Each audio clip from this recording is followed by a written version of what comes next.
this is one of the exercise problems in the textbook. It says if S and T are operators in a finite dimensional vector space, then having ST equals to identity is same as saying TS equals to identity. Another way to say it is that if S has a right inverse, then that right inverse has to be the left inverse as well. Now, in general, that's not true. Having a right inverse doesn't guarantee that it has a left inverse and vice versa. What is true, though, is that you learned in the proof theory that if you have a right inverse, then the function on the left is surjective and the function on the right is injective. That's something that you learn, and you can prove it. So let's try to do that. And you kind of see why that would be important here, because we just learned this theorem that says in a finite dimensional space, if you have an operator, just saying it's injective is same as saying it's surjective, and it also means bijective, meaning it's invertible, right? So somehow if you can say that this is surjective, then that's going to show it's invertible, and that will allow us to use S inverse. And if we have S inverse, we can just apply S inverse both sides, and this is going to just come out, okay? So that's our idea. Let's try to show that. Proof.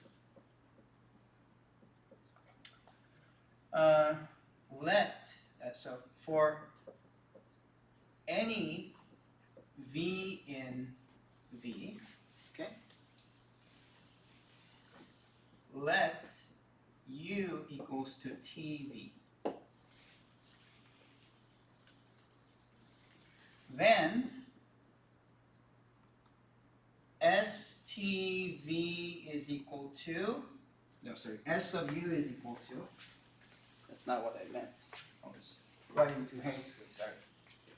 Then S of U is equal to ST of V, right? Because that's the definition, U is TV, right? But then that's, by definition, this is composition of ST applied to V, right? That's the definition of what this map is. This product of two linear maps is, by definition, it's a composition of two maps. So these two are equal by definition. But what is ST? Identity, and then apply to V. What do you get? V. Okay. What did we just prove? See, S of U is in V, so that means V is in the range of S, right? But V is any V. Any element in V is in the range of S. So what did we just prove? Range of S is same as V, right? If that's shown, then S is surjective.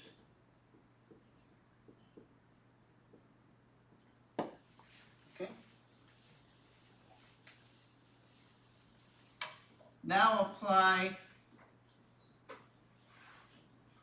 3.69, which said that if it's surjective, then it's injective, and it also is invertible.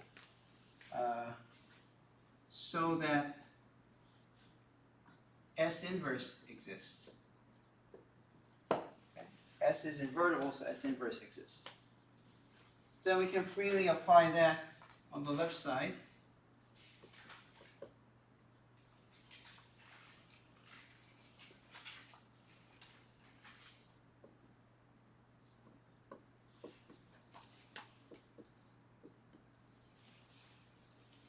Right?